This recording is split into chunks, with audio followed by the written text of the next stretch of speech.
You know, I was looking forward to recording a nice late-night episode of WrestleRant Radio discussing Wednesday's episodes of NXT and Dynamite, that awesome episode of Dynamite, sharing some thoughts on Raw from Monday, even previewing Saturday's AEW Revolution pay-per-view, and also probably recapping today's Super ShowDown pay-per-view.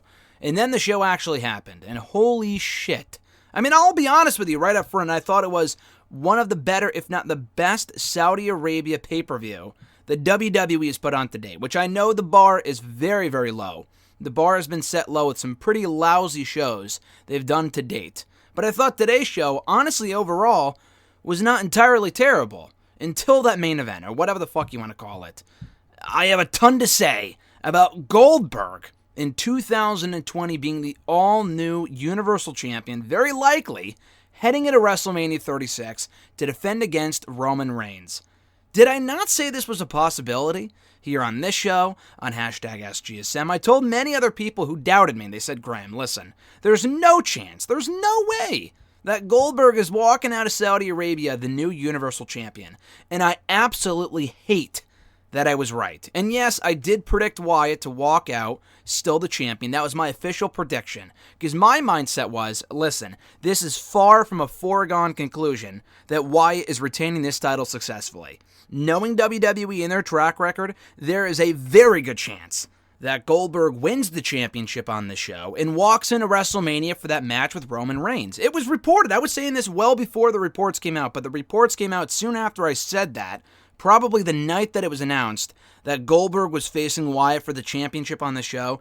It was reported maybe last weekend that WrestleMania plans changed from what they were of being Wyatt and Roman, and then, I don't know what the other match would have been, John Cena and Elias, to something entirely different. Very likely to Roman and Goldberg, and then Bray Wyatt and John Cena. Yes, and on paper, that does sound like a stronger WrestleMania card. But my mindset was, and the whole thing sounded fishy, because on paper, I would much rather see Bray Wyatt versus John Cena. And again, we've seen that before as well. But we've also seen Bray Wyatt versus Roman Reigns. So it's really a no-win situation here. It's not like Bray Wyatt, is facing any new fresh faces here. He's already faced Daniel Bryan a bunch of times too. Not just recently, but, 4, 5, 6 years ago. Anyway, Bray Wyatt to me versus John Cena at WrestleMania for the championship would have been better than Bray and Roman. Not because I hate Roman or that I don't want to see Roman walk out as the new champion, just because it saved us from seeing very likely Goldberg versus Cena, which I guess is a marquee match, maybe. It's never been done before. I honestly have no aspirations of ever seeing Goldberg versus Cena. I really don't care to see those two clash ever, to be honest with you. I'm not even really sure how good the match would actually be. I mean, then again, the same can be said for Wyatt versus Roman, and Roman versus Goldberg, and so on and so forth. But, it was either that or Cena versus Elias, and no Goldberg on the card at all. According to Goldberg himself, he said in an interview with Byron Saxton before Super ShowDown the other day, it aired today, but I saw the interview on Wednesday. He was saying in this interview that he got the phone call to come back. And again, he may have been kayfabing here. He may have been playing into this storyline that he was announced to come back the week after Royal Rumble. But he sounded pretty genuine when he said, I didn't know I was coming back. I have not been training to come back until the week I made my comeback. So right after the Royal Rumble, this has not been the plan dating back to TLC or Survivor Series or even further back than that. As far as Goldberg knew, that Dolph Ziggler match was really one and done to kind of redeem himself from that awful Super ShowDown match a year ago against Undertaker in Saudi Arabia, which fucking sucked. And again, that show was even worse than this one. Crown Jewel was also pretty terrible. Again, I thought the finish to this show was equally atrocious, probably even worse. Not than Crown Jewel. I thought the finish to Crown Jewel was well done. The actual match sucked between Rollins and Wyatt. That's probably the only reason why people were praising that pay-per-view was because Wyatt walked out the new Universal Champion. I thought this show was all right. That finish was terrible. But again, going back to my original point here, it was not the original plan to have Goldberg very likely involved with WrestleMania at all this year. Do they even really need him? I feel like WWE in their mind, and when I say WWE, I mean Vince McMahon, but I feel like they have this thing in their mind where they tell themselves, we need X, Y, and Z. We need at least 3 part-timers on this year's WrestleMania card. Was it ever like this before 2010, 2011?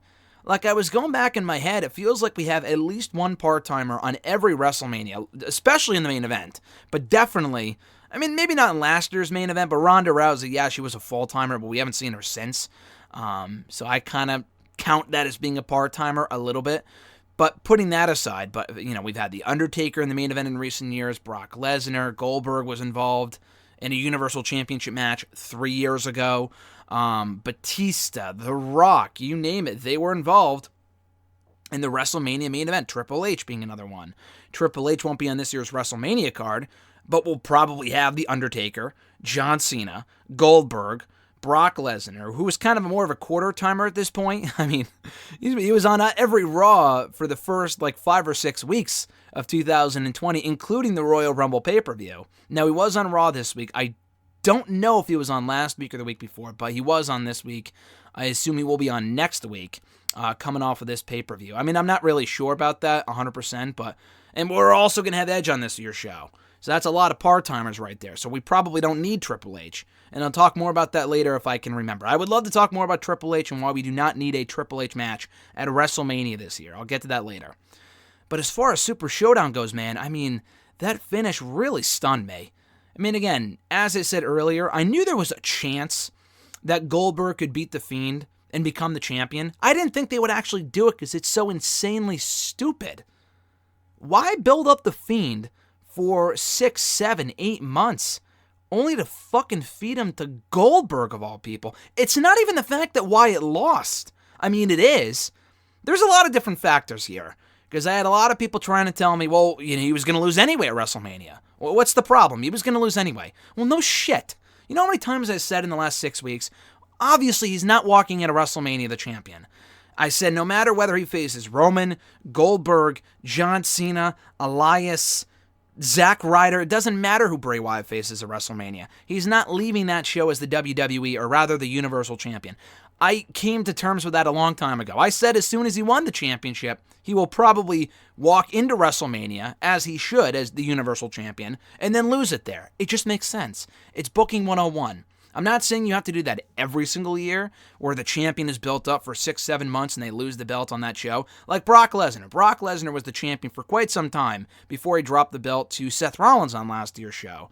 Daniel Bryan was champion for a number of months before dropping the belt to Kofi Kingston at last year's show.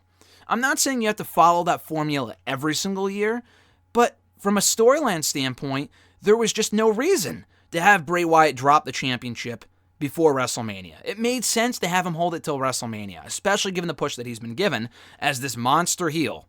Yes, they did the exact same shit 3 years ago with Kevin Owens. That bothered me then, but we honestly all knew at that point that Kevin Owens was losing that championship. It was stupid then. It made Kevin Owens look like a complete idiot, and he has not been a part of the main event championship picture since.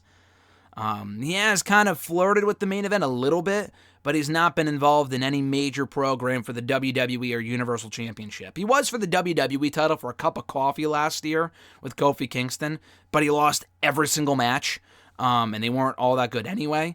But I think he got a WWE title opportunity when he first came back a year ago at Fastlane. That's a whole other story as to why that flopped.